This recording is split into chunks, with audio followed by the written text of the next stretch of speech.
वो चुनाव के बाद उनकी आदत है। हाँ, चुनाव के बाद।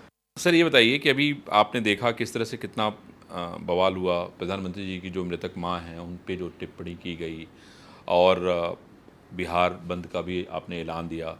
आप देखते हैं कि ये राजनीति के लिए इस तरह का जो एक नया चलन शुरू हो गया है कि कुछ भी कहिए, कुछ भी बोलिए, ये इसको आप कहाँ तक देखते हैं, मानते हैं? क्योंकि ये मैं इधर हाल के वर्षों में देख रहा हूँ इसको। गलत परंपरा की शुरुआत है, वो चाहे किसी पक्ष के द्वारा हो।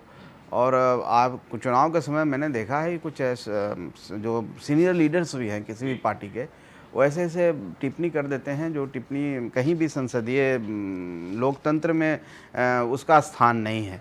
और जिस तरह से मुजफ्फरपुर की सभा में, कांग्रेस की सभा में, जिस सभा को संबोधित राहुल गांधी किए, तेजस्वी यादव जी ने किया, और वहाँ पर उनके कार्यकर्ता खड़े होकर इस तरह की भाषा का प्रयोग किए, निश्चित तौर पर निंदनीय है, शर्मसार। हम समझते हैं कि पूरी मानवता जाति को, क्योंकि वो एक माँ बहन पर करने का मतलब होता है कि हमारी भी माता हैं, हमारी भी बहन है, और पूरे बिहार नहीं पूरे देश के मैंने महिलाओं के ऊपर अपमान है। तो कम से कम मेरी समझ से कि उन्हें माफ़ी मांगनी चाहिए। माफ़ी इसलिए मांगनी चाहिए कि आप, वो तो कह रहे हैं कि आप लोग भी करते हैं, आप लोग भी इस तरह की टिप्पणी करते हैं। एक चीज़ बताइए, अगर मैं गलत कर रहा हूँ तो आप भी गलत करेंगे, ये जस्टिफाई है कानून में। अगर कोई व्यक्ति, ये आपने अच्छी बात कही कि अगर हम गलत करें तो आप भी गलत करें। वो जस्टिफाई है, वो जस्टिफाई करेंगे उसको। और जो लोग इसको जस्टिफाई करते हैं समझते हैं जंगल राज की युवराज है, जंगल राज ही कायम करना चाहते हैं, उसी कानून को मानना चाहते हैं कि तुम मारोगे तो मैं भी मारूंगा, तुमने गोली मारा तो मैं भी तुमको गोली मारूंगा। टिट फॉर टैट जैसे कहते हैं कि तुम जो करोगे। नहीं, लेकिन सर सवाल तो बनता ही है ना भाई, अगर दूसरा आदमी करेगा तो फिर तो क्रिया की प्रतिक्रिया होती है, तो कॉमन सी बात है। क्रिया की प्रतिक्रिया, उन्होंने कोई बातों को लेकर के बोला कि ये करेंगे, वो ये किए, वो फलना नेता ने बोला, फलना नेता ने बोला, और क्या बोला उसके बारे में बोलते नहीं। लेकिन अब मेरा सिर्फ एक ही सवाल है कि आप इसको कैसे जस्टिफाई करोगे? आपको तो भाई ठीक है, अगर हमारे तरफ से, हमारे कार्यकर्ताओं की तरफ से कोई गलतियां हुई है तो हम माफ़ी मांगेंगे कि वो भी कह रहे हैं कि ये नहीं होना चाहिए, नहीं होना चाहिए तो माफ़ी मांग लो।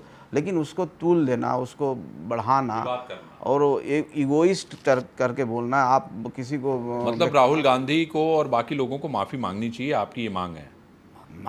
मांगनी ही चाहिए। इसमें मांग लेने से वो कोई गलत तो नहीं, छोटे नहीं हो जाएंगे। राहुल गांधी ही रहेंगे, माफ़ी मांगने वाला हमारे देश में महान कहलाता है। तो हम नहीं समझते। जैसे प्रधानमंत्री जी ने कभी बहुत सारी ऐसी बातें हुई है जहाँ पर स्वीकार किया है कि गलतियाँ, हर व्यक्ति, अगर मुझसे गलती हुई तो मैं स्वीकार करूँगा कि मुझसे गलती हो गई है, तो करना चाहिए। नहीं तो फिर कोर्ट में जाकर माफ़ी मांगिए, उससे अच्छा है कि जनता से माफ़ी। पार्टी से नहीं माफ़ी मांगनी चाहते, माँ से नहीं मांगने, मरी हुई मृतक माँ से नहीं मांगना चाहते, तो जाके कोर्ट में माफ़ी मांगिए, मतलब अपनी इज्जत बचाइए।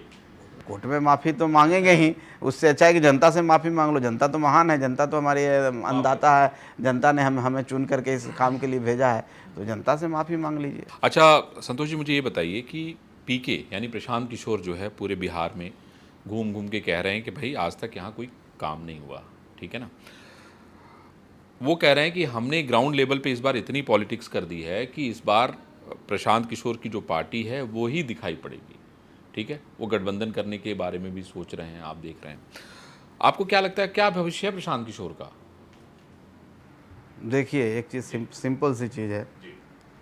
आप भी इस क्षेत्र में हैं, पत्रकारिता के क्षेत्र में हैं।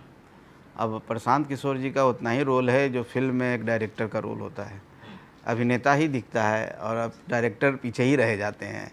तो प्रशांत किशोर जी एक अच्छे राजनीतिक सलाहकार हो सकते हैं, एक स्ट्रेटेजी बनाने वाले हैं, डेटा का खेल कर सकते हैं, किसी चेहरे को चमका सकते हैं। लेकिन जब खुद वो सामने आएंगे तो निश्चित तौर पर फेल हो जाएंगे, क्योंकि आप किसी के पीछे काम कर, मतलब हीरो तो दूसरा है, आप हीरो ही रहेगा ना। हीरो को लेकिन आप नहीं लेकिन बन सकते। हीरो बनाना काम तो डायरेक्टर का ही होता है भाई। इसके पहले भी वो कहते हैं कि भाई हमने तो गुजरात में मोदी जी को जिताया, हमने उत्तर प्रदेश में राहुल जी का साथ दिया, हमने बंगाल में ममता जी का साथ दिया, तो उनके पास तो वो अच्छा खासा उदाहरण है। वो तो उनका पैसा था, और उस पैसे में आपने फीस लेके काम किया। आपको एहसान नहीं किया, आपके अंदर अगर विद्वता थी, जिस चीज़ की आपको फीस दिया गया, और आप समझ बैठे हैं कि हम ही भगवान। हाँ, हम ही क्यों न बन जाएं, तो ये तो गलतफहमी सबको हो जाती है, वो गलतफहमी है। दूसरी चीज़ मैं बताता हूँ कि आप कह रहे हैं कि माननीय मुख्यमंत्री जी ने चाहे हमारी सरकार ने कोई काम नहीं किया, आप 15 में जब उनके साथ थे सलाहकार के तौर पर, तो आप तो बहुत लंबी काम गिना रहे थे उनके। आप अभी भी कह रहे हैं कि 7 निश्चय पार्ट 2 है जो चल रहा है, मैंने दिया, मैंने बताया।